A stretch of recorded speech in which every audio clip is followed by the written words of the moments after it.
Welcome, everyone. I'm Brett Winton. I am the Chief Futurist at ARK Invest. Here I have with me Cathie Wood, and I believe Elon Musk has joined. I'm going to quickly read a disclosure. The information provided in today's conversation is for informational purposes only. It does not constitute an offer, solicitation, or recommendation regarding any investment product or service. Any reference to a particular company or digital asset, be it Bitcoin or whatever, is not an endorsement by ARK nor a recommendation by ARK to buy, sell, or hold any security. ARK and its clients, as well as its related persons, may but do not necessarily have financial interests in any of the things we may discuss. Historical results may be discussed, or not indications of future results, and we can't discuss private or non-public material of any kind. And you should determine for yourself whether a particular service or product is suitable for their investment needs. Certain statements made today may be forward-looking statements. This could be about robots or kind of the future of X. It could be anything, and we reserve the right to change our mind about those forward-looking statements, and they involve all kinds of known and unknown risks and uncertainties. Actual results could differ materially.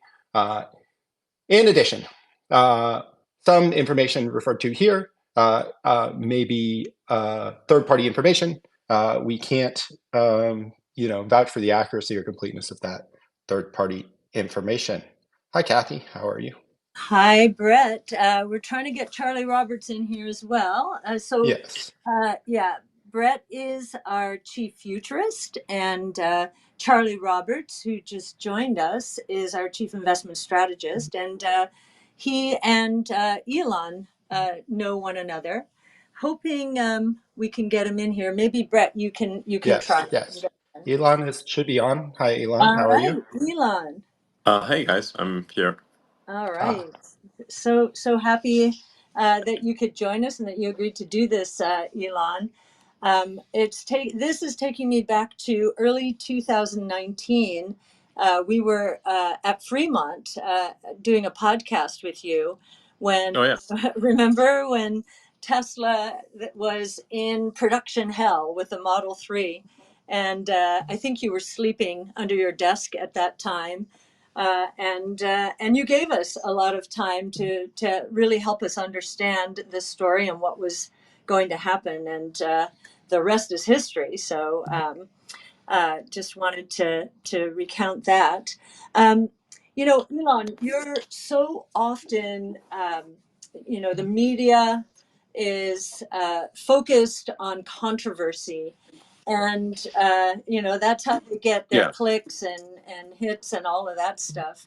But yeah, I think they sort of actually don't really have much of a choice in that any media that isn't focused on controversy and is not maximizing the clicks is going to get outcompeted by media that does maximize the clicks. So, you almost sort of can't entirely blame them in that they're trying to survive in what is clearly a declining, legacy media market. And yes, shrinking pie. It's a shrinking pie, and shrinking pie. Desperate times lead to desperate measures, and that's, it's somewhat, frankly, predictable. So yes. Well, that's not what we're about, as you know, at ARC. We're yeah, we're all about the future, trying to figure out the way the world's going to work. And well, I'd love to give you an opportunity right now to, address what you think mainstream media does not understand, because there's such a big story here.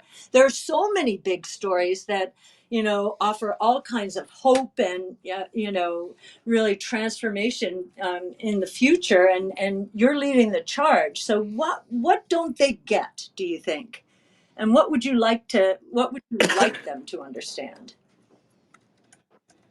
well, I think that's quite a long list of things they don't understand, or where they simply don't wish to focus on, because it doesn't quite lead to clicks and traffic, whatnot.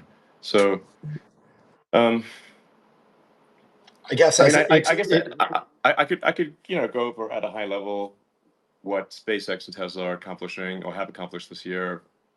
Um, you know, well, you just said that like media is a dwindling pie, and you own a big kind of like media platform franchise. How do you think about the future of X within that context, and how it should evolve? well, I mean, X is actually growing in traffic. So, um, I mean, again, one doesn't know quite what to believe, but when you look at the traffic numbers, the traditional media is down, but X is up. Mm-hmm. So I think that's cause for optimism. But of course, the traditional media would never actually write a story about that. And they're not going to write a story that says, "Hey, we're losing and X is winning." is a very unlikely headline. In fact, you see the opposite headlines, which are quite misleading. That X, FK, Twitter is dying or dead or whatever. I mean, how many times have we seen that headline? It's getting a little tedious. I mean, you could just press, repost the same thing every month, is what it seems like. So, so I think I feel quite optimistic about the sort of X platform and where it's going, and we're adding a ton of functionality that I think people will find useful. There's been immense progress in just the course of a year. We've accomplished more advancements in a year than I think in the Twitter had done in the prior at least 5 years. So, In yeah. Yeah, one of the we've been talking a lot about X. We know it, we own it in our venture fund, and we've been talking about the democratization that you are enabling. And in many ways, we just going back to Tesla, you'll remember that you know when Tesla, when you were thinking about taking it private, I implored you, Yeah. no, we've been supporting, the retail investor and others have been supporting Tesla. Don't take it private. You'll take it, away this incredible growth opportunity. And so thank you for that. That was a democratization move. But Twitter, Yeah, uh, and and, I should say that your letter was influential. It played a significant role in the decision ultimately not to take the company private. We could have taken the company private. Uh, the downside was that it would have been quite a big distraction. Um, and of course, it would have made it difficult for many investors to remain invested. Um, the combination of factors of complexity, having to leave behind so many investors, um, really, those were the two factors that uh, why we decided not to take the company private. We absolutely could have. yeah, I want to be just yeah, absolutely yeah. super clear about No, it. I know that. Is and we did have funding secured. Hmm. So it was more than enough funding. Yes. Um, it's worth bearing in mind that I was sued in a San Francisco court, which was jury shopped by a class action plaintiff law firm. It's important to bear in mind in these class action lawsuits, the media will actually write as though it is actually an aggrieved shareholder, but in fact it is not. The true plaintiff is the class action law firm, Hmm. and the plaintiff is simply a puppet. Yes. Um, Yeah. so, but the media never mentions this. You took Twitter private was, to really enable free speech. And again, Yeah, whole democratization, this democratization concept, we're all about that as well. We give our research away. We want people to understand how much the world's changing, how technologically enabled innovation is going to could transform everyone's lives for the better if they get on the right side of change. So, yeah, yeah, yeah. thank you. Well, yeah, absolutely. So the um, there's like kind of like maybe an argument that sounds or kind of esoteric, but it is the way I actually think about it. That you can think of the X platform or social media in general as kind of a collective consciousness or group mind, and you want to uh, have as much signal and as little noise as possible. Hmm. And obviously, we've got a lot of work to do on that front, but you want information to be coming at you from people who are experts in the field, or who are, in the case of, let's say, a war zone, literally in the field, Hmm. and as opposed to filtered through journalists who are not experts in the field, and who most of the time, probably 99% of the time, are literally not in the scene, at the scene. There's only a few reporters, sometimes only one reporter at the scene. So now, in the past, that it was the only way to have things work. That's why, so the legacy structure in the past was you had to have information filtered to media organizations, and then to and then they would decide what to publish, and they'd publish it, and then people would read really a small subset of what was actually going on in the world. And obviously a subset that was chosen by a handful of editors. Curated. Yeah, curated. So it's sort of, if the editors weren't that interested in the subject, you simply didn't hear about it. So now that's in the past, especially in a non-internet world. That's kind of how things. There wasn't really another way to do it. Um, you didn't really have a mechanism for connecting all of the humans. But now with the internet and a fast-moving social media, or what social media is a terrible word, but fast-moving sort of platform like the X platform, you can actually get have all of the you can get all the people out there that are on the platform reporting in information, distilling it down, have people who are world-class experts in their field uh, tell you exactly what's going on. I mean, if you see, for example, the AI discussions on X are by far the best anywhere. Absolutely. Um, Absolutely. Absolutely. You know, Elon, I conceived of this open source research ecosystem that we've evolved in 2012. I never dreamed that Twitter, at the time it was for tweens and teens and celebrities, and there's still some of those on, but I never dreamed that it would become our primary platform for giving away our research and having dialogue with the people in the field out there who are innovating. You know, we're getting information that no one else in the financial world doing it the traditional way is getting, just because we are engaging with these with the innovators. So it's a marvelous platform, and I think it's the knowledge workers platform. Yeah. Hi, Elon. This is yeah. Charlie. It'd Hey, be, Charlie. hey, how's it going? It'd be great to learn more about how you're thinking actually about the roadmap to you see it becoming, and risks, challenges, and also opportunities of that, including AI, and how you see that transition. Well, along the lines of what I was saying earlier, um, it's really to kind of create a group mind or collective consciousness where every person um, is essentially uh, part of that group mind or collective consciousness, and is kind of reporting information to the system, consuming information, giving their opinion on it, and you can just think of it like a giant brain, basically. And I posted, I think a few years ago, that a neuron doesn't feel like it doesn't know it's a neuron. So, Right. uh, individuals on the system obviously feel like an individual, but actually you are actually part of a collective sort of group mind. Um, so if they say, well, what makes it a better or worse, um, you know, collective consciousness? It's well, obviously speed is very important. How fast is information being transmitted? How is that information, is the most interesting information being propagated to the right other people as quickly as possible?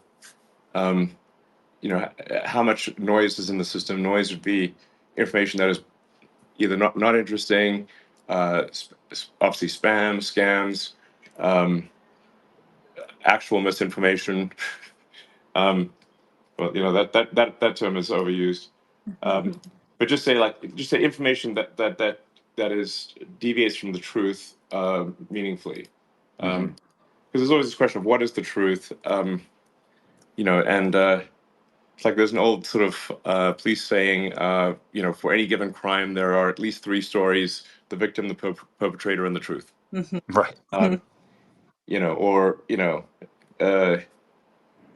the was that Kurosawa movie Rashomon, where the same event happens, and you see how it's perceived completely differently by four different people.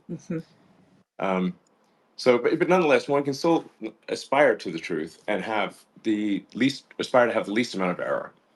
Um, so that's really that's the main thing is like, how do we get as many people as possible participating in providing information that's accurate, uh, correcting information that is not accurate, um, and just if you think of it sort of like from an information theory standpoint, this is like, I think, the right way to think about it. Think about it from an information theory standpoint. You want to have what would make for the most effective group mind or collective consciousness, and it's like, are the neurons all communicating as quickly as possible with the lowest signal to noise?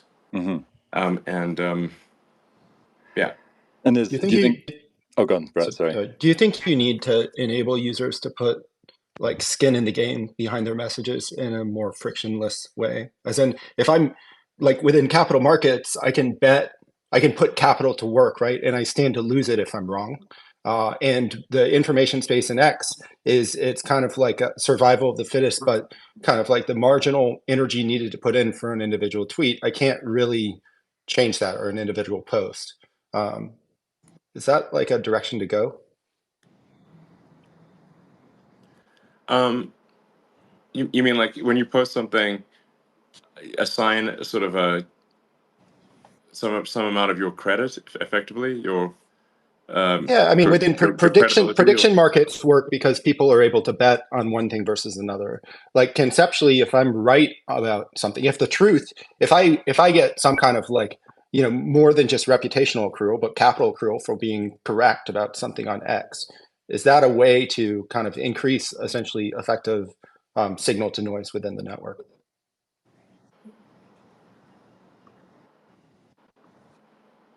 you have a suggestion for how that might be implemented? I mean, conceptually, the fact that I can advertise on X, like I can promote a tweet, is in Yeah. some ways in instantiation of that. But there's no mechanism by which I effectively lose for being wrong, or maybe within the distribution algorithm there is. But it just seems very kind of like a loose kind of connection between whether or not I'm contributing positively to the network and whether or not the network actually rewards me in some way, either financially or otherwise, for contributing positively. Well, I mean, we are paying creators for, for people who are posting on the system, and where that post is interesting, and gets a lot of views. So that's one way in which people are accruing value. If you post something that's boring or uninteresting, then just, or wrong, whatever, you perhaps will get less views, and thus earn less. Um, there's there is this like very challenging problem of bots and trolls, which is, I think, I mean, just tackling that, and I think we've made great strides, but there's still a long way to go. That is the biggest source of noise. Is Because the fundamental problem you have right now is that uh, it's quite easy to pass the "Are you a human?" tests.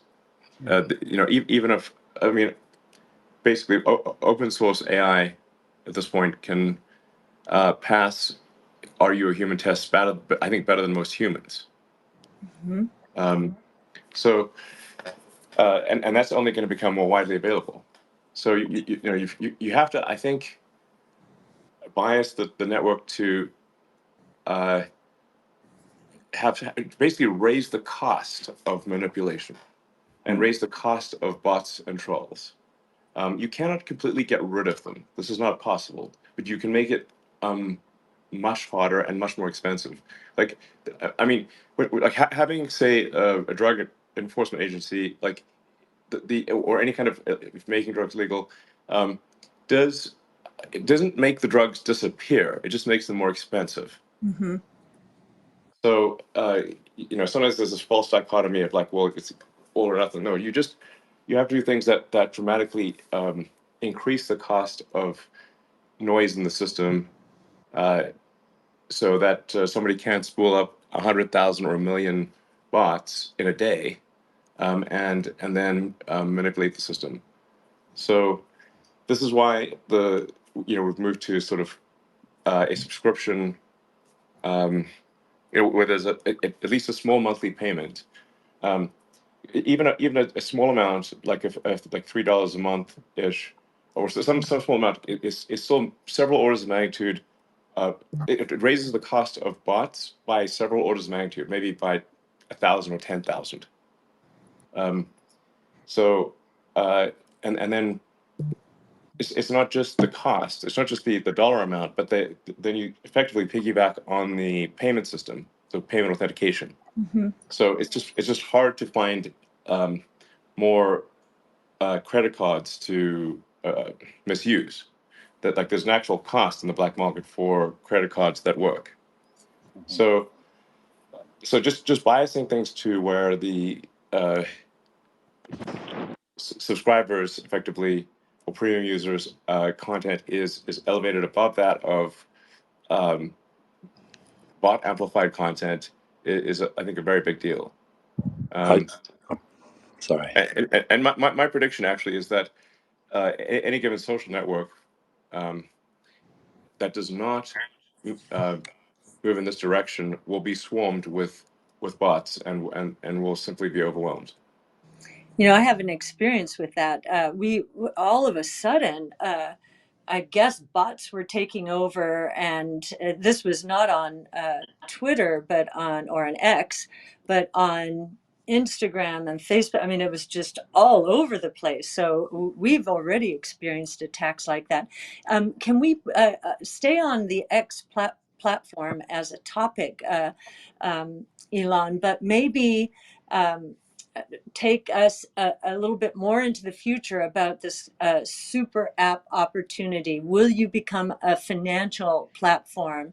Identification and we're already seeing, you're still tipping, I think, on X, but are you going to turn into a financial platform, which is where you started your entrepreneurial journey many years ago? Is this still on the drawing board? Yeah, absolutely. We're just waiting for the final approvals to come through for the money transmitter licenses. It's just taken longer than expected to get the money transmitter licenses. Yes, So I did see you have 15 or so now, or is it more? I think we actually have a majority of the states Oh, have approved us, but it's irrelevant until California and New York approve us. I see. I see. And are there any showstoppers, or it's just bureaucracy? It's just, I mean, really just, I guess, bureaucracy. You know, things were obviously quite chaotic, especially for the first few months. So so it's not entirely their fault. We were a bit late in submitting our uh, money transmitter licenses, um, and I essentially thought we had done it, but we had not done it until around the middle of this year. So I think we'll probably get our approvals early next year, and so I would expect payments to roll out. I would be surprised if aren't if it takes us longer than the middle of next year to roll out payments. So I'm not aware of any showstoppers. Just kind of working through the system. Um, yeah. That'll be exciting. If you don't mind, Elon, I'd like to actually make an announcement on X, since we learned in the markets that once you say something on X, it actually becomes public information from the SEC's point of view. We've seen that tested a few times. And so I just wanted to announce that we're pretty excited that for the first time, beginning in January, our venture fund will be available on SoFi. Right now, if you want to buy our venture fund, the Titan app is the way to go. That's an Andreessen Horowitz funded company, and they've been great. But we are expanding, and we'd love, again, in this movement towards democratization of VC, if any other platforms want to participate in this movement. We're not exclusive, so and we're very excited about the possibilities. So thank you for letting me do that. And it's also a big part of bringing the broader base of a huge number of non-accredited investors who would love to enter companies like yours, Elon, of course, and we are already with the ARK Venture Fund in SpaceX and X, and we'd love to do others, and really allowing obviously your companies are extremely well funded, but for many companies they don't have access to capital necessarily at the scale you've built without going public. So we think that's a really exciting potential for companies to stay private for longer and really build That up. sounds great. Yeah. That sounds it's really, really cool. I mean, the burden of being a public company really has increased over time, at such that it has somewhat dissuaded a lot of companies from being public. And I really, frankly, would recommend companies don't go public unless they absolutely have to. So, yeah, I Do you don't. think that going back to like the Model 3 ramp when you had customers and shareholders going out and facilitating delivery of vehicles, do you think that could have happened without people having like skin in the game in the same way? Yeah, absolutely. Most of the people who helped were not shareholders. That's interesting. Um, I don't know. Elon, so many people have come up to me and all of us over the years because we were out there, pounding the table for Tesla against the traditional financial world. And they read our research on Tesla and bought into it. And so many people have come up and said, "Thank you for doing that research, alerting us to the opportunities." What's happened to the public markets, Elon, is I think uh, is I think they're kind of broken. I agree with you. I think yeah, part of it is regulatory, but part of it is the way the traditional financial world works. And I've seen this time and again, is if a company is not in a broad-based benchmark, then then financial analysts and portfolio managers very often say, not in an index, I'm not competing against it. That's how broken it is. Instead of focusing on the future and which companies are going to be transformative and are going to scale brilliantly, they're very nicely situated in the past, in stocks that are where they are in benchmarks because of past performance. That's the other thing that's happened here. sure. But it's important we change that, Elon. And Tesla, it has been a change maker in that regard. Sure, you didn't get into an index because of the way they construct them until Tesla was $500 billion. So a lot of, It was pretty crazy. I know. How many Uh, how many companies are bigger than that? It's just crazy. But you made it, and you opened people's eyes, and we're trying to change this shift away from passive back to yeah, active so that there is an efficient allocation of capital. yeah. You're touching on a very important point, which is that I think the percentage of the market that is passive is too great at this point. So at the end of the day, somebody actually has to make an active decision. The passive investors are riding on the decisions of the active investors. And so the passive, investments like index funds and whatnot they're like they're an amplifier. Mhm. It's like that, like an electric guitar amp or something. So, but you don't want that amplifier gain to be too high, or you get essentially massive movements of the stock, based on the decisions of maybe 4 or 5 active major stock pickers. Well, actually, it's a little more complicated. So if you Well, yeah. if you're in a risk-off market, a bear market like we were in 22, what actually happens is these managers are very fearful and they just get closer and closer to their benchmarks and they sell the stocks that the kind of stocks that we're in. We're benchmark agnostic. We just don't even look at them. We're all about the future. So that's in a risk off market. It punishes stocks that are not in indexes more than otherwise would be the case. And then to your point, it rewards stocks that in a risk on period that are growing very quickly like yours. And as you say, yes, there's a pylon effect if they get into a benchmark. Now everybody has to consider them.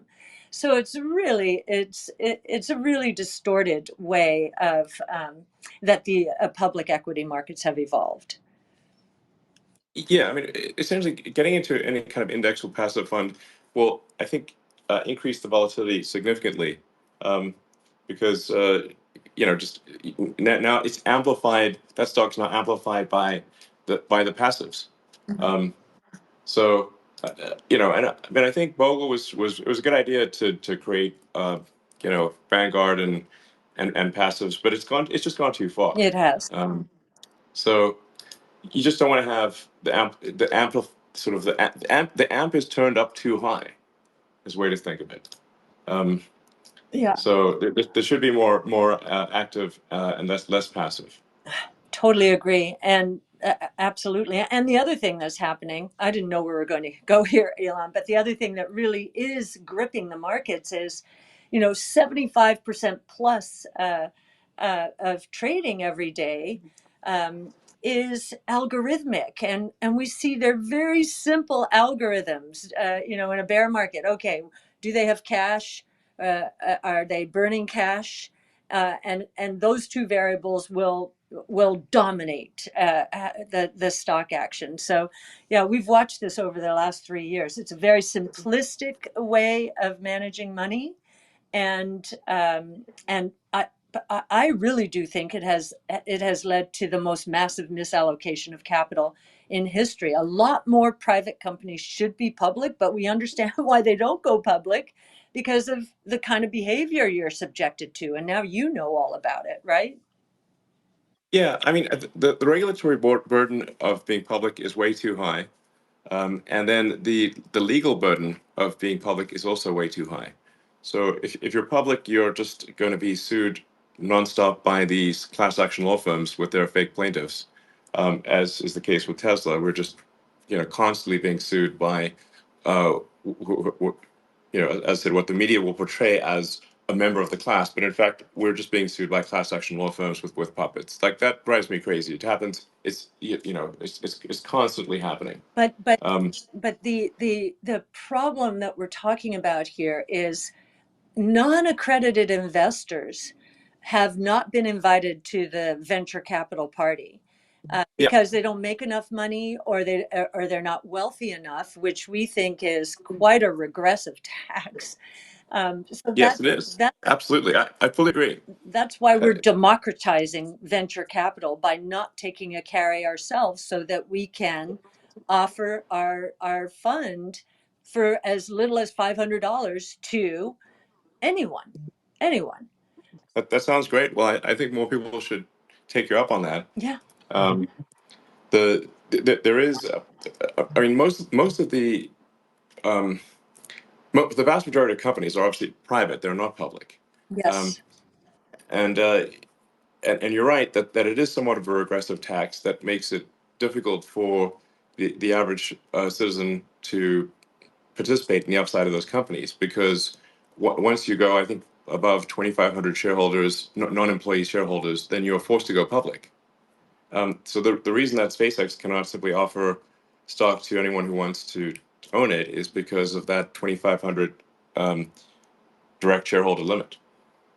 Right. So, and Do you think that within SpaceX, or just thinking about Tesla versus SpaceX, do you think you've been enabled to take more appropriate risks within SpaceX than you have within Tesla because of the Yeah, public versus private? absolutely. I mean, at SpaceX, we never think about what the quarter. We never think about it, mm-hmm, and we don't think about the stock price. So um, there's a lot of pressure, like immense pressure on a public company to not have a bad quarter. So this can actually result in a less efficient operation where you're going to great lengths at the end of a quarter to not disappoint people. Um, and that's just how it goes. So uh, and then you've also got a lot sort of a long-term challenge with public markets where a lot of the analysts following companies have a time horizon that is maybe only a year or two. Um, mm-hmm. it's rarely more than a few years. So and so they literally don't care because then they're in care about what your long-term outcome will be because their career is dependent on how you do in the short term. Elon, Right. you have been great at, I think, standing up to short-term oriented shareholders. That's one of the scores in our scoring system as we're evaluating companies. Is this a visionary management? And will they stand up to short-term shareholders who want their profits now, their dividends, their share repurchases? Will they invest aggressively enough in the future? And I think you've done a great job. Well, thank you. And credit to the Tesla team as well. Mm-hmm. But that said, we at Tesla we do go to great lengths to ensure that our quarter is good that we don't disappoint because it's not so much about the it's just that we feel like we have a sort of moral obligation to I don't know that to not have a bad quarter and disappoint people. So we the number of New Year's Eves that I've spent in delivery centers is like I don't know of 6. I don't know if 7. I don't know. I've lost count how many times I was delivering cars until like basically midnight on New Year's Eve personally. So um, you know um, We, yeah. Elon would look. Has it done any, let me just ask the question the Yeah. other way. At SpaceX, you feel like you have more degrees of freedom. Being public, has it done anything positive for you? For Tesla, I mean. Um, Well, it did allow us to clean up our capital structure, which was overly complex as a private company, and have a single class of common. So we were really getting things were getting quite unwieldy with the private company capital structure. There was obviously the capital availability in the public markets, which is a lot more than in private markets, Mm-hmm. and a car company is capital intensive. So I guess access to large amounts of capital and cleaning up what had become an extremely complex private company share structure were two major things. Um, Certainly, it was also good to give access to the company stock to uh, small shareholders. Mm-hmm. Um, so those are good things, but I think it's also been a tremendous distraction as well on the downside. Mm-hmm. So and there's just a lot of overheads. There's more time that's required to manage a public company than a private company. So in the Um, past, you've talked about potentially, I guess, listing Starlink or doing something on the SpaceX within the public capital markets. But do you think that that's actually not something that you need to do or anticipate doing across all of your companies outside? I don't think it's worth going public until you have maybe an extremely stable uh, and predictable revenue stream. So if your cash flows are extremely stable and predictable, um, at that point, going public is less of an issue because you're just not going to have these big gyrations. Um, so You know, But I'm open isn't to that the idea ironic? Like the of point of the equity markets is to provide like perpetual capital for capital intensive businesses, right? And what you're describing is a business that actually doesn't really need equity capital necessarily. You could debt fund it to some degree if you have very stable cash flows, right? I mean, I can equity or debt fund just about anything at this point. The it's worth noting that in all the companies across all the years, I've never lost money for an investor even once. Mhm. And this is now over 100 financing rounds. Now, of course, I cannot stop people from selling when they should not sell, Mhm. Hmm. but I have never driven them to a bad outcome. Um, Wow. so that's a pretty good batting average. And obviously, when you've treated capital well, then capital it treats you well in turn. And so it's almost any amount of capital, frankly. So now, of course, I need to make sure that track record stays intact and not get complacent or entitled. But uh, you know, obviously, I do not have a need to raise capital. And in fact, in most cases, I don't really need even for say like Boring Company or Neuralink. I mean, I could just fund it myself entirely. But I think it is good to have other investors. Um, Why? Why even bother with outside shareholders at all? It'd be simpler to you could take whatever risk you want without having to answer to anybody. well, I do take a lot of risks either way. Uh, I don't know. I think it's good to have. I don't know. I think it's good to have other investors. I mean, I think that each investor you add is an ally. Mhm. And so it's good to have more allies.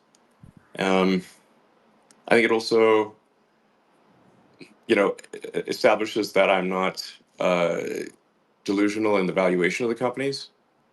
Um, so if others are prepared to invest at a particular value, um, then I'm not the sole decider of what the value of the company is.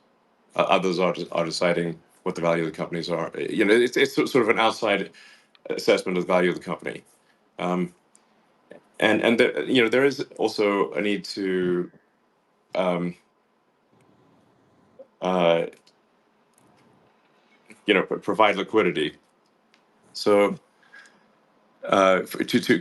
to people at the company. So I believe in um, providing stock to the people at the company, the employees and creators of the company. It's important to provide them stock to have the incentive be aligned with the company outcome, and then they at various points want to gain liquidity, so that you want to then establish an outside valuation, and so it's not just me deciding it, and enable liquidity for those who've been awarded stock and options at the companies. And it's generally been my approach to award everyone at the company stock. Um, at Tesla, awarded uh, we awarded everyone stock, um, no matter how junior they were. So that actually obviously made a lot of people millionaires. I think Tesla may have created more employee millionaires than any company in history. Yeah. Um, Mm. so I would say like if there's a company that's created more employee millionaires than Tesla, maybe there's one or two others, but really the sheer Tesla's around 140,000 people, and so I think we might be number one. So I think you are. So I'm conscious of time here, and thank you so much, Elon. Frank Downing, our director of research on next generation internet, asked Grok what questions do people want Cathie Wood to ask Elon Musk to Okay. spaces? And we would be remiss if we didn't summarize this first and then let you take it where you'd like. And it basically said, it seems that, this is Grok talking, it seems that people are eager to hear about the latest developments in in Tesla's AI technologies. We definitely are, such as FSD 12 and the next generation platform for Robo-Taxi. They're also interested in learning more about the company's plans for the Optimus project. Additionally, there is a lot of curiosity surrounding Elon Musk's thought on the AI space, as well as his take on the future of Bitcoin. I guess that was a little repetitive AI there, but Okay. these topics are sure to spark some engaging discussions. That's Grok for you. Okay. Well, Grok, that's pretty good. Yeah, Um, pretty good. so, AI and well, both. and I do have more time than, if you Oh, would like to good, go longer than 15 minutes, we can go longer than 15 minutes. super, Great. super. Um, I mean, trying to distill my thoughts here on AI because I could really talk 4 hours on AI. You know, Uh, we both Charlie and Brett are steeped in it. So is Frank, and of course Tasha. She's done our work on autonomous. But one of the things we've been very curious about is open source versus closed AI. And I don't know if you've seen I don't know if you've seen the chart that Frank and Joseph did on our team, but they drew a line. They basically calculated performance improvements in both the closed or private AI companies and models, large language models, and then the open ones. And open is behind closed, but the performance is improving at a steeper rate than closed. Do you have any thoughts about that and about open versus closed generally when it comes to AI?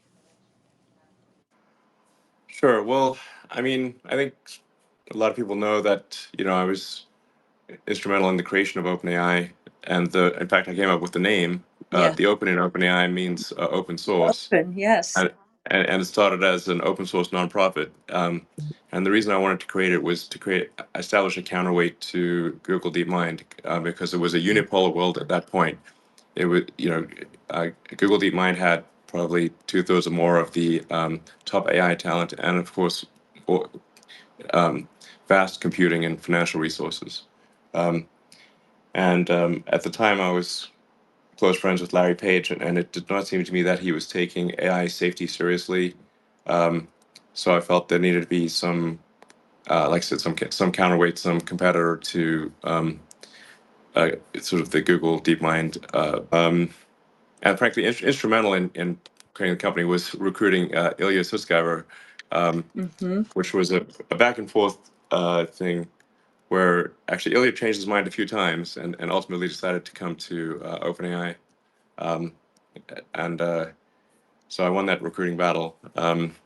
And that is actually what caused Larry Page to stop being friends with me, frankly. Mm-hmm. So, um, but now, ironically, because fate loves irony, uh, OpenAI is super closed source and for maximum profit. It should be renamed closed for maximum profit AI. It won't be more accurate. So because that's it's literally the polar opposite of how it was started. Um, I guess I generally have a bias in favor of open source, um, and you can see that certainly with the X platform where we've open sourced the algorithm, uh, and for example for community notes we open source uh, not just the algorithm but all the data as well, so you can see exactly how a node was created. It can be audited by third parties. There's no mystery, nothing hidden at all. Um, I think so that's seems to be one of the confusing things about open source as pertains to large language models is it's not as simple, and I think this has been lost in some of the debate, as just open sourcing the code. It's open source as the shades of gray here, of course, with parameter weights, data, there's all of that spectrum, and I think that's been maybe lost from some of the debate. So it's great to hear.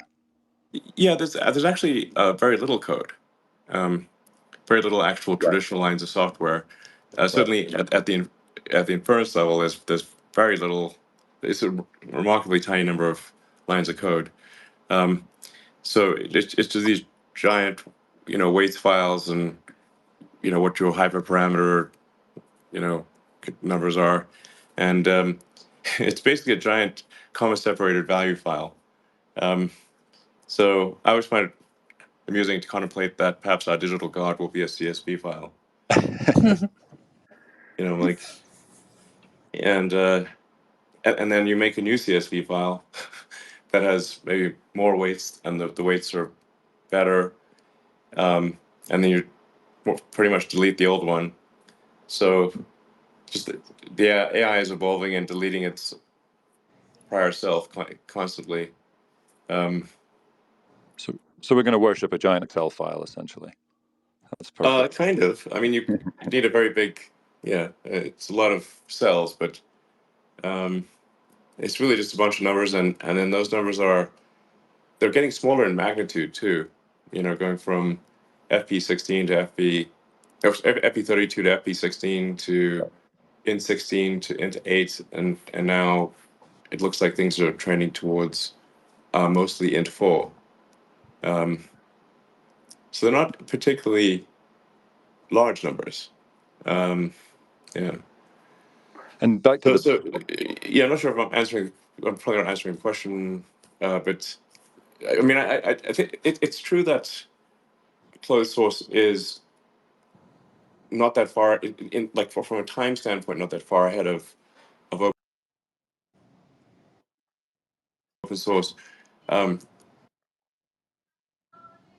but let's say, and if you assume open source is you have everything in like 6 months, because of the immense rate of improvement of AI, that 6 months is actually a massive amount of time. I mean, or at least the delta in an exponentially improving situation, 6 months will, I think, feel like an eternity. So I think closed will outperform open by a meaningful amount at any given point in time. And given Um, the, yeah. I was just going to say, given the questions we were talking about before about truth and not truth, and do you think in 10 years' time AI will have been a net truth improver or detractor from where we are today? Well, I think it'll be I mean, speaking for at least for Grok, I think it will be a significant truth improver. That is literally our goal: is to be maximum truth seeking, maximally curious, minimizing the error between perceived reality and described reality and actual reality, and always acknowledging the error, not being too confident about it. So I think there will be a competition for truth, and people will tend towards the one that they think is most accurate. So, and if there's at least one AI that is aiming for maximum accuracy, I think it pushes all of the AIs to aim for maximum accuracy. Just as with the X platform, FK Twitter, as soon as X pushes for maximum truth and accuracy, it sort of forces the hand of others. The others now also have to do that. Right, the truth arms race among the CSVs, and is Yeah. one of our theses, I think, with Arc is that Tesla is one of the most undervalued AI companies there is because of the insane amount of data you've got on all, to feed into autonomous.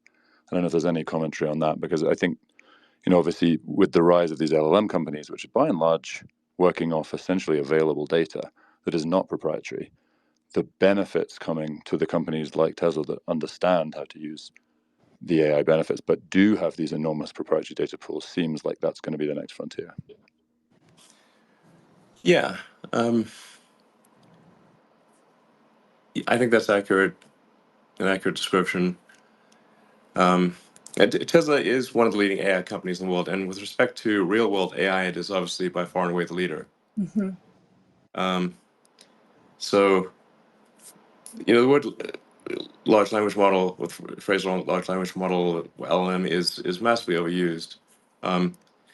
But what I do see happening is somewhat of a convergence towards intelligence. It's just, Tesla, like really to make full self driving work, you kind of need baby AGI in the car,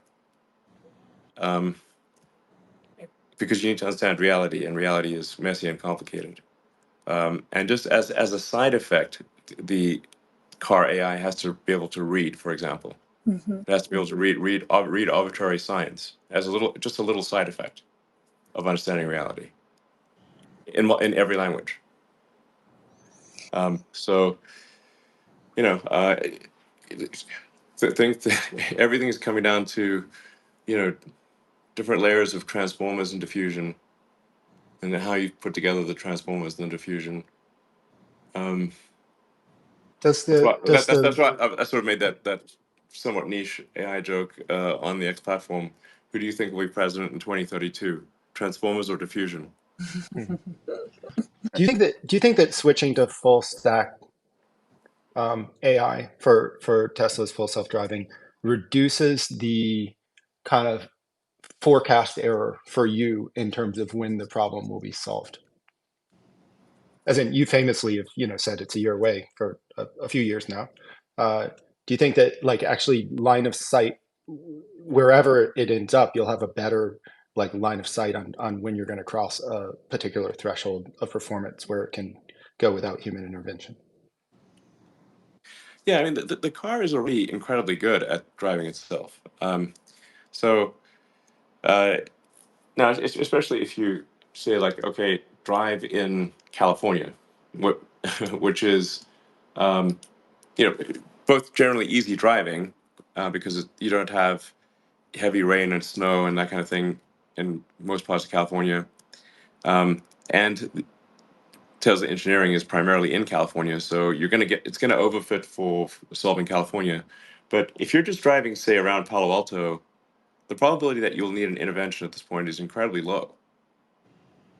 And in fact, even if you're driving through San Francisco, the probability of an intervention at this point is very low. So we're really just going through a march of nines. Like, how many nines of reliability do you need before somebody does not need to monitor the system? It's so interesting. GM basically shutting down Cruise. Tasha has done the work on safety, and it seems that Tesla with FSD has an accident once every 3.2 million miles. Tesla without FSD, 600,000 miles. The average vehicle on the road, I think, this is surface streets, Yeah. 190,000, and Cruise was 40,000. So there really was a safety issue there.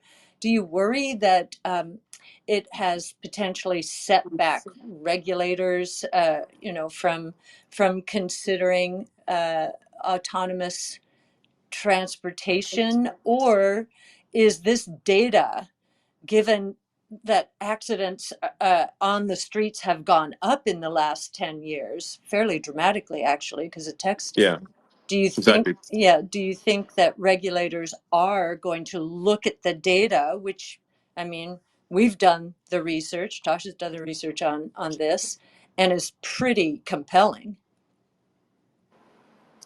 Well, our regulator in the U.S. is the enforcement division of NHTSA, for whom I actually have a lot of respect. I think those guys they really have. I mean, they're quite. I think actually, in my experience thus far, have been quite sensible.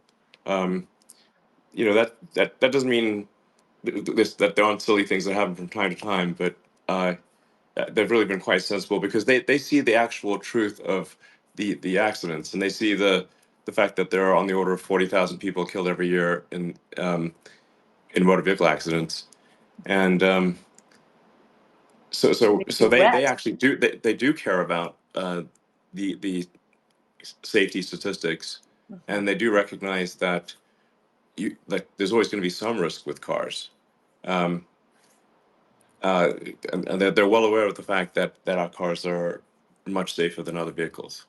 Mhm. So we really, I mean, there've been a few things where maybe we have had some disagreements, but like for example, coming to an absolute full stop at stop streets, even when it's very clear there are no cars anywhere in sight that could possibly cause an impact. No cars, no pedestrians, completely clear, and actually almost no humans stop at stop streets, Mhm. as stop signs. Almost no humans actually come to a full stop. They may think they came to a full stop, but typically they'll be going at least a few miles an hour. So that they said, well, the law does say that you have to stop at a stop street, well, even though almost no humans do. So that actually created a bit of a challenge for us because we had to select the rare cases where from the fleet where humans actually stopped at stop streets, at stop signs.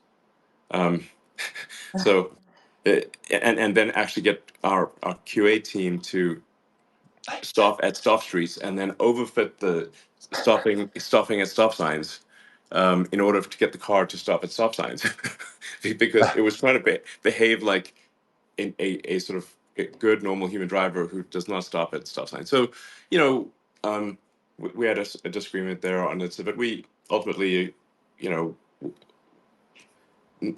have made the car stop at stop signs, even though it's a little annoying. Mhm. Um, So, but overwhelmingly, so it's one of the things the media will try to create this that I'm some sort of law-breaking maverick who just does what he wants and doesn't care about legal matters. This is actually not true. Of the literally millions of laws that I am subject to and my company is subject to, there are a handful over the years that we've disagreed with. Almost, but the vast majority, 99 point, I don't know, 9% of laws and regulations, we do abide by and we do agree with. Mhm. Well, maybe don't agree with, we certainly abide by. Um, there's once in a while there'll be disagreement, but it's really minor. And but if you sum up the disagreements across over the 20 years, it can just sound like a lot, but in fact, my companies are incredibly law abiding. So that's the truth of it. Um, anyway, I think it'll be fine from a regulatory standpoint when we can show that there's even completely without supervision, there is a massive statistical case for self-driving being actually safer than if someone had their hands on the wheel or was even potentially having their hands on the wheel. Then I think the regulators will accept that. It's been really interesting as AI. We were watching the breakthroughs, as everybody has, of course, in AI, and we had agreed with you. Our original research had autonomous mobility in pretty much full force. This was our original research by now. But if we didn't have the breakthroughs in AI that we've seen, particularly transformer architecture, it wouldn't have been possible, right? But we didn't know that. Is that how you're viewing it now? Well, it's certainly true that transformers are transformational. Yes. Um, so, uh, pretty much everyone's using transformers, uh, and it's really just how many transformers, what kind of transformers are you using? Autoregressive transformers, which are very memory bandwidth intensive. Um, I think I'm not sure you can really do AI without transformers in a meaningful way. Diffusion is also very important. Um, so, I mean, it just really looks like AGI is some combination of transformers and diffusion. Um, That's yeah. interesting. Does diffusion help, Elon, in the things that transformers are not necessarily that good at yet, like planning and remembering, rather than sort of a current state? I think transformers are important for all aspects of AI. Um, yeah, I mean, computers are very good at remembering things. I mean, Fair. your phone remembers the video that you took down to the last pixel, whereas most humans cannot remember who they met last week. So Amen memory to that. is the easy. I mean, we've already outsourced memory to computers. Uh, in that, like you say, how much of human knowledge is in digital form in versus in uh, contained in human neurons? It's overwhelmingly in silicon rather than biological neurons. Right. So I mean, and there are these. I mean, I think it's always it's good to think of like to try to consider what are the most fundamental ratios. Um, this is like in physics, you always think about looking at fundamental ratios. And some of the one of the fundamental ratios is the ratio of digital to biological compute. Um, Right. just just in raw compute, and how much and the ratio of digital memory to biological memory. Mm. So at what point like I think at this point I think we're probably over 99% of all memory is digital as opposed to biological. So you've got I think over 100 digital to biological ratio in memory at this point, trending towards 1,000, and many orders of magnitude beyond that. Um,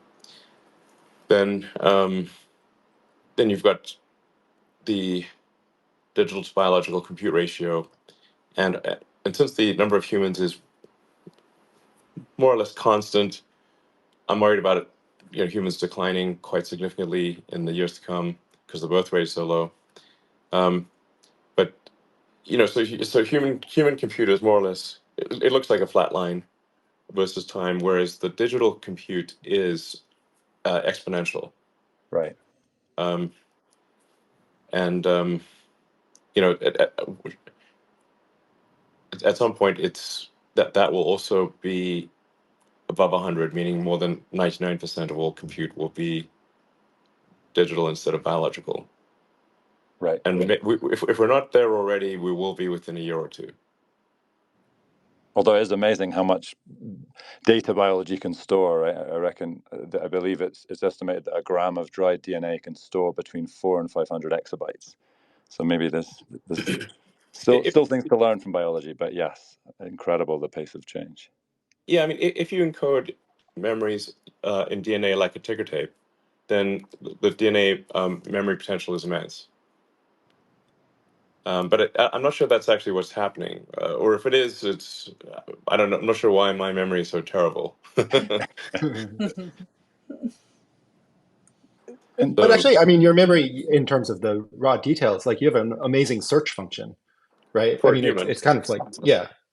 Well, for any, I mean, I would argue kind of in some ways like the transformer architecture enables effective search of a very, very broad amount of data. And or that's or it's like data compression. It seems like the yes, there's many more like databytes encoded or gigabytes encoded in disk, but actually being able to effectively search that space is pretty still primitive with compute, at least at large scale, relative to humans' ability to access information. No? I mean, there's still some things that humans do better than computers. Um, I mean, if you look say like computers have not yet discovered any fundamental physics, but humans have discovered a lot of fundamental physics.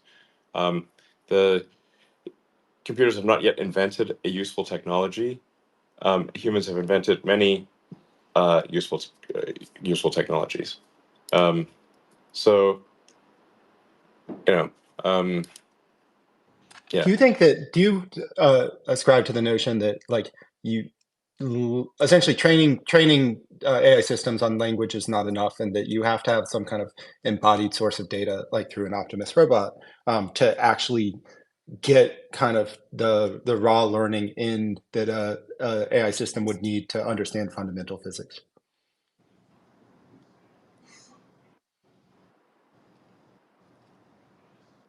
Yeah, so that's what I think is coming. I think what's coming is AI understanding fundamental physics, and AI inventing new technologies.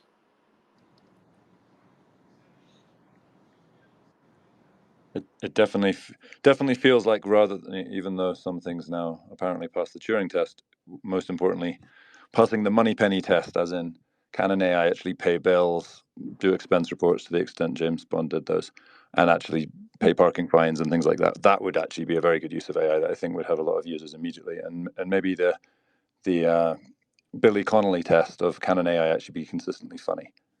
Those feel like they're Yeah, a long way out. Grok is pretty funny. That's fair. I think one of our goals for Grok is to be the funniest AI. So, I mean, if you ask Grok to provide a vulgar roast, it's really good. And speaking of Grok, to not let down our future AI overlords, the final question on the Grok summary that Cathie touched on was the future of Bitcoin. Not sure if we want to touch on that or not, or whether that's out of Yeah, scope. But that and then before I don't know if we're wrapping up here, but I'd love to talk about Bitcoin and your view of crypto assets, and then maybe back into kind of tying things up with convergences among technologies. You mentioned that a little earlier, Elon, and the impact ultimately of all of this on economic growth longer term, the surprises that might come from there. But first Bitcoin. Okay, sure. What's the question regarding Well, Bitcoin? there's when we first when you put it or Tesla put it on its balance sheet, there was I remember afterwards there was this backlash in terms of its economic impact, all of the energy usage and so forth, and then as part of the seminar that we did that you participated in, Elon, we basically we and Block had come up with this notion that, wait, you put Bitcoin mining into a utility ecosystem, so that if there's a storage unit and the intermittent energy, the storage unit's full, sun is still shining, the excess power goes over to Bitcoin, and you can mint Bitcoin and overbuild solar and wind and renewables and all of that. So that argument against Bitcoin, and Larry Fink himself used it quite vociferously for a long time until recently. Um, that is going away. What do you think about Bitcoin's um, potential impact on the financial system, the monetary system, financial services generally? Well, I have to say I don't spend a lot of time thinking about cryptocurrency. Hardly any at all. Um, I I have thought for a long time about money and the nature of money. What is money? Yes. Um, and it's really a database for resource allocation is the way Hmm. to think about money, in my view. Hmm. Um, so now, fiat currency is actually fine as a database for resource allocation if you have a predictable money supply and it doesn't it doesn't get inflated or deflated too much. If it's Um, rules based. if it's rules based, and provided government does not too much abuse the privilege to create more money. Some amount of abuse is almost is guaranteed to happen, but it can go too far. Um, so, uh, the temptation over the ages to debase money is, I think it goes back to probably the ancient Sumerians. But as soon as at the point at which money was invented in any form, with including in gold, there was the unavoidable temptation to debase the money supply.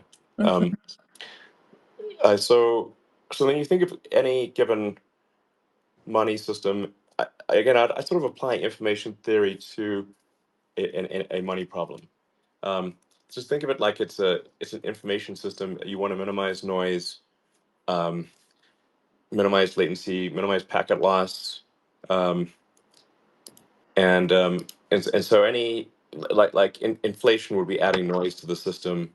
Mhm. Um, if the transaction rate, if what it takes to conclude a transaction is a long time, that adds latency to the system.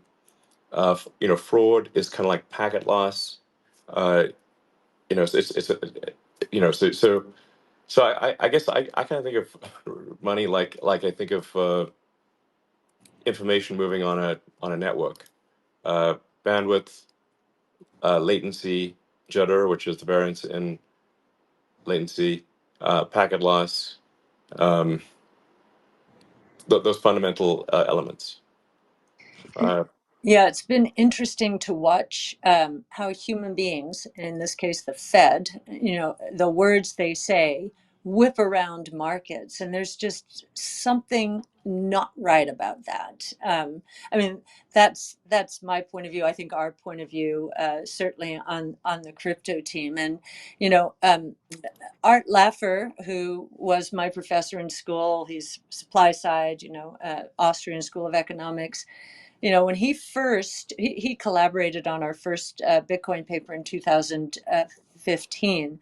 And after he got through reading it, he said, you know, I've been waiting for this since they closed the gold window in 1971. I've been waiting for a new rules-based global monetary system. yeah. And I think that's where our optimism comes from. This is truly rules based. And so he's gotten more and more excited about it the more he's learned about it. So, you know, um, anyway, um, back to convergence though, and you're the maestro here. When I think of when we think of autonomous taxi platforms, robo-taxi networks, and so forth, that's the convergence of three of the major platforms around which we have centered our research: robotics, energy storage, and artificial intelligence. Each one of those technologies, basically gearing up for or in the sweet spot of the S curve. And I sort of think it of S curves feeding S curves and creating the potential for explosive growth that no one is expecting. And Brett has just written a paper, it should come out in the next few weeks, around this topic. Um, just want to get your thoughts about that. And Brett, if you wanted to ask any questions specifically about that. But the bottom line from an economics point of view is we could see, very surprising uptick, not just uptick, a step function up in a real economic growth if these technologies are as big as we think they are. yeah, absolutely. Well, I mean, the real economy is not money; it's goods and services. Mm-hmm. So, as I was saying earlier, money is really just a database for resource allocation, Mm-hmm. and you know, uh, it's but if there are no resources to allocate, or if the actual goods and services output is fixed, then you can, I guess, try to allocate that same pie but more efficiently, but it's really not nearly as good as growing the pie. Um, Mm-hmm. so growing the output of goods and services, um, productivity is really the thing that leads to prosperity. Mm-hmm. Um, and obviously, with robotics and AI, I think digital medicine through synthetic RNA, um, and I think these things are will just massively improve productivity. Um, just if you take the car as an example, and I think you understand this quite well, although not many people do. That if you've got, say, a passenger car, uh, it will typically see 10 to 12 hours of usage, like maybe 1.5 hours a day over the course of 7 days. Hmm. Um, but there are 168 hours in a week, so it's really used for a very small percentage of the week normally. And then you've got to park it somewhere as well. So you've got parking costs, storage costs, maintenance costs, and all these costs associated with the car. And if you're at 5 to 10% of asset utilization for a car. And Hmm.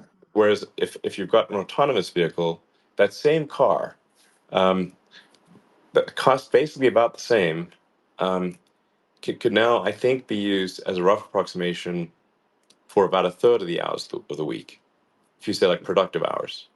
And this is just, I think that's a conservative, but I think it's not far wrong. So if you say like it goes from, say, 10 hours a week to 50 hours a week out of 168 of Hmm. useful hours, that I think is not, it's not going to be exactly right, but I don't think it's far wrong. You now have the same asset being able to having five times the utility. Hmm. So that Yeah. that is a such a Provocative. staggering Yeah. leap of productivity. Um, and if Tesla's able to do as I think we will be able to do, which is to upgrade the fleet, to make it autonomous, it will be the biggest step change in asset value in history. I think, Yeah. um, overnight. We agree. We agree. Right. I'm preaching Definitely. to. And I'm really and preaching to you're the converted here, yeah. obviously. Yeah. That's why I prefaced it by I realize I'm preaching to the converted. Um, But you're also underestimating the utility uplift because that 10 hours that the car is driving a week, somebody is not being paid to drive it mostly, correct. right? But they're devoting their valuable brain to doing it. As in kind of it's actually there's the human labor loss that accompanies that as well. And so freeing up those hours is actually I think on Tasha's work it's as meaningful, as the capital utilization benefit. Absolutely. Um, and I think you've also predicted a massive increase in traffic. Yeah. Because once you take away the pain of driving, um, people will go more places. So there'll actually be more cars on the road driving more places because if you can sit in the car and um, you know be watching a movie or be texting legally, um, then then what that's really much less pain than having to navigate arduous traffic for an hour and a half. Yeah. Many people miss that. I remember. I just frustrated me that GM and its marketing material and presentations would say zero congestion because I think No, our our work that's would hilarious. yeah, our work would suggest threefold the amount of traffic, and that's what Yes. pushed us into doing more with drones and delivery of food and parcels with drones and even air taxis because cannot imagine the commute from JFK into Manhattan being 4 hours or 5 hours or 6 hours. So Yes. Well, fortunately, I have a proposed solution to that, which consists of tunnels. yes, yes. And we're now in St. Petersburg. If you could build a tunnel from here to Tampa, which is just sand, you're not going to run into anything. Right. That'd be very cool. We can absolutely do that. Yeah, So that would. the boring company has actually made tremendous progress. It has, I think, at this point, by far the most advanced tunneling machine. The thing that is the biggest inhibitor of boring company by far is regulatory approval. Um, it's we are in the United States, and particularly in some states like California, the we are being strangled by regulation. Yeah. Um, and this is an important point to make, which is, I think, obvious when you think about it, that if we keep making more rules and regulations and laws every year, and those laws and regulations are immortal, but humans are not immortal, then over time you'll be like Gulliver, where you're tied down by millions of strings and you can't move. It's true. It's true. Yes. That's why That- your first principles approach to your business is so interesting. I wish we had first principles approach to policy making, and because you're right, the regulations are strangling. The only good news here in this, and we've seen it, is other countries want innovation. US has been has been the source of a lot of innovation, but some of our you look at the FAA and drones, that business has done much better elsewhere in the world. It's been very frustrated here, and now the FAA is starting to play ball because of it. Do you think that competitive dynamic or regulatory arbitrage will change things anytime soon, or do we just need someone to come in first principles and kind of figure out a way to convince everyone we need to get a white sheet of paper and not start all over, but you know what I mean? I think we need to have a process for garbage collection of rules and regulations. Um, that if you don't have some means of deleting rules and regulations and you only ever add them, then we'll obviously just end up in a situation where everything's illegal, Yes. Yes. which is where we are, and kind of the bigger and more complex the state is, like California and New York, you just have, I guess, first approximation, the number of regulators you have is proportionate to your population. So, although Texas and Florida do better in that regard, um, but there's just so many rules and regulations in California and New York. And if you say, LA County, um, you know, City of LA, it's now you've got you you it's it can take you several months simply to get a permit to change the tiles in your bathroom, literally. Yeah. Um, so So that's the thing. Things are we've got to do something here, or we're just doomed. We need, we for need a this, plan. Yeah. for this reason, Elon, do you think China is at a competitive advantage? It's command and control. I've heard you, say that they're very tech savvy down to the mayor of every city.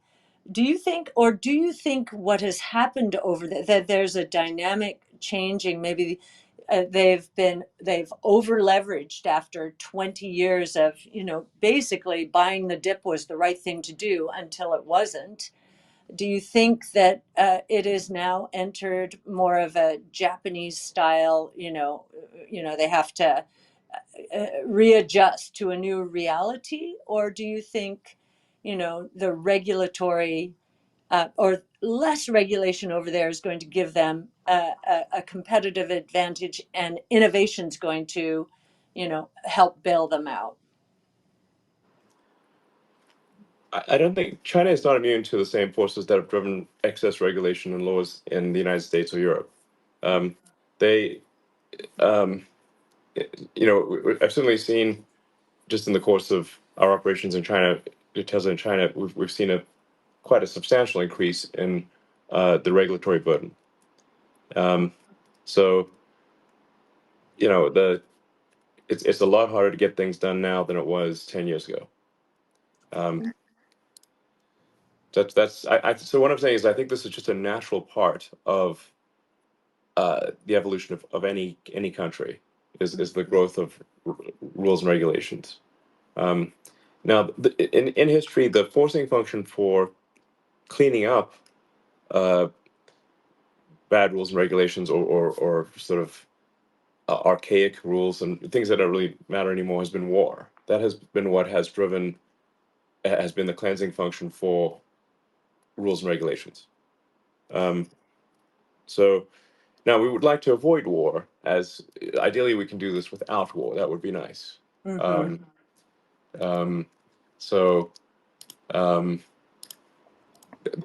Has it that ever would be happened? nice. Has it To, ever to, happened? Has it ever happened before? I know you're a student of war and battles, and that you really understand that dynamic. Have we ever cleansed the system without it?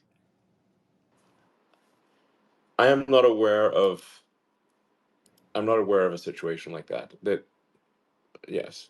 Now the thing is, in history, wars were very common. So um, that we're in this odd bit of history where war is quite rare. We're talking about total population of the world divided by number by the percentage of the population at war. If you say, look, what percentage of Earth's population is actively at war, it's very tiny today compared to any time in history.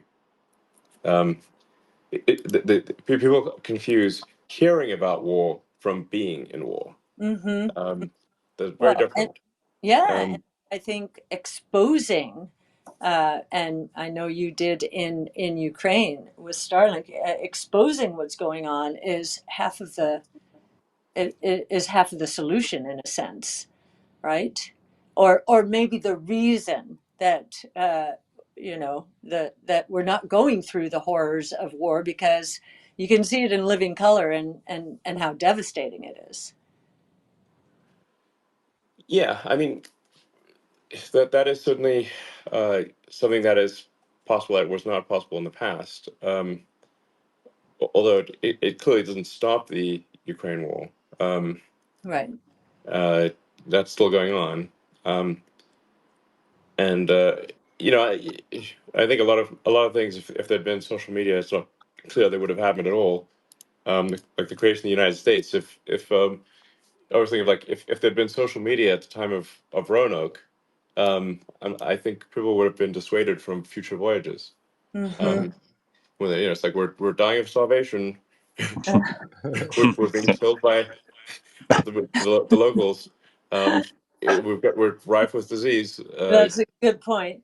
Very good But point. that is another way to reset the regulatory landscape is kind of exploration, right? I mean, like, who knows what? I'm sure there's some set of laws that apply on the moon and potentially Mars, but it's much more difficult to enforce laws from that long a distance.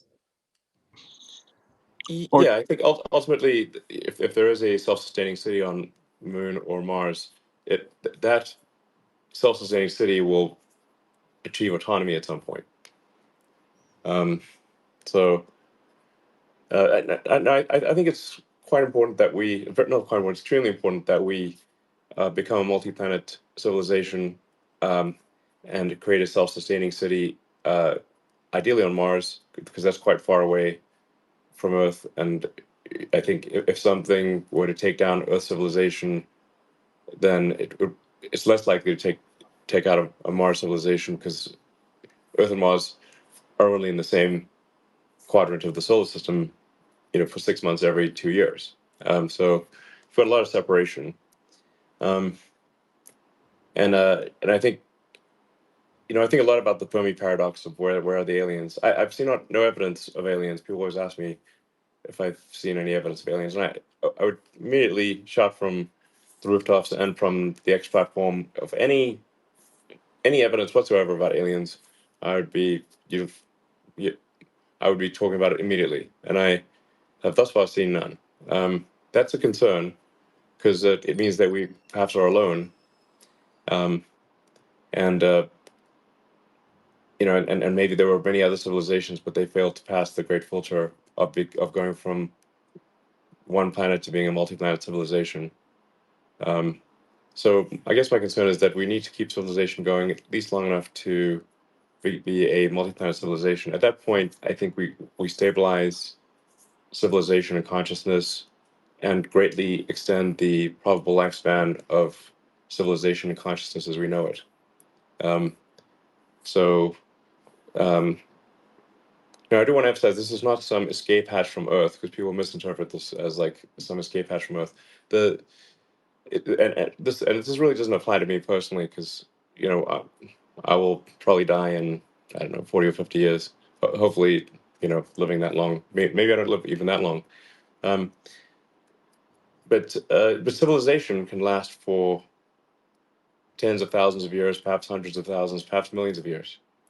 Um, so I think it's very important that we make life multiplanetary while the window is open. And this is the first time in the history of Earth that in 4.5 billion years of Earth's existence, that it's been possible to extend life and consciousness to another planet.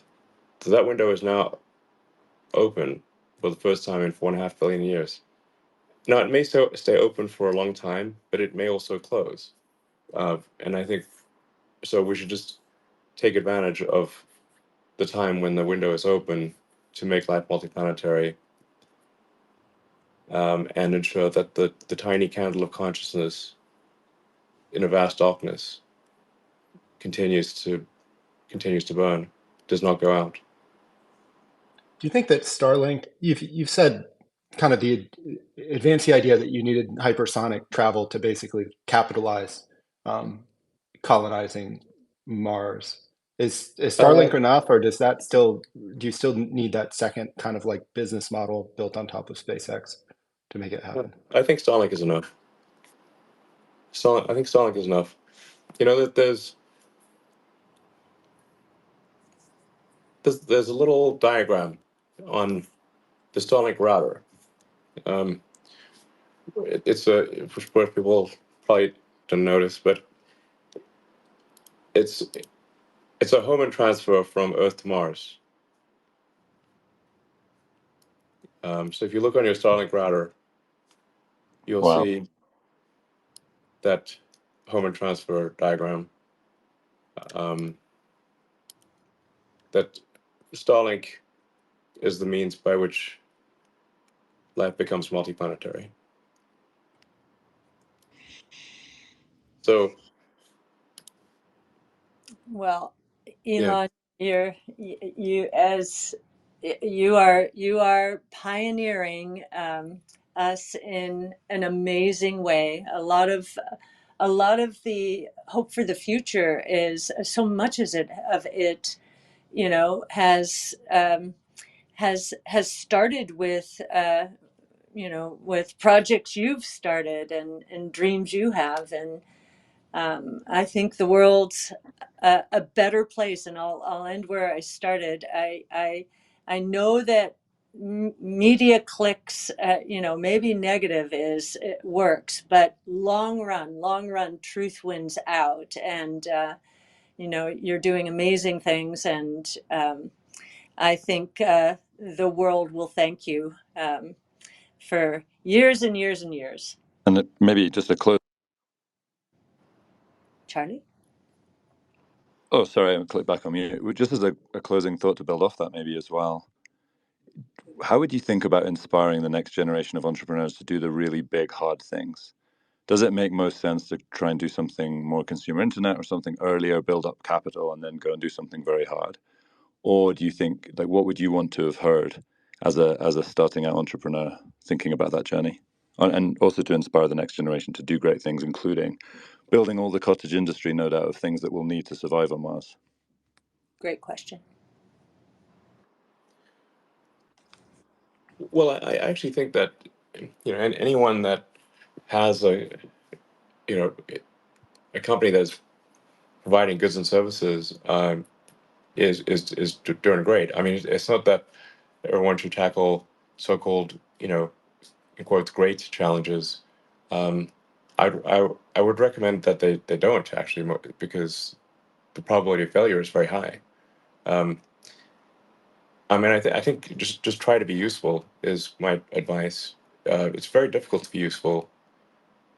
Um, if you see like total area under the curve of how useful have you been to other people, you know, that cumulatively, that's it's very hard to make that a big number. You know, so I it's really just try to be useful, and make create products and services that people want and make their lives better. Um, that's it. And as far as encouraging entrepreneurs to start companies, my advice would be that if you need encouragement to start a company, don't do it. Right, right. Um, Yep. because Yeah.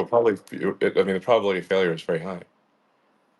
So you really should not, if you if you need encouragement, Yeah. don't do it. Thank you. Yeah. Thank you so much, Elon. You know, as I think as it's clear, if you have if you have an idea that will fill an unmet need that the world, you know, something the world really needs, and you have a passion to go for it, then yes. But agreed, the probability of failure is, Brett, I think you know, is it 90% for new businesses? 90, 80, 90%? It depends But on yeah, what stage you measure it at, but yeah. Yeah, from startup. Yeah. So, But that said, anyone that doesn't need encouragement, we'd love to hear from you for the Arc Venture Fund. that's good. but, I mean, I just have a lot of respect for anyone who works hard and you know builds things, provides products and services to their fellow humans, and I think that's great.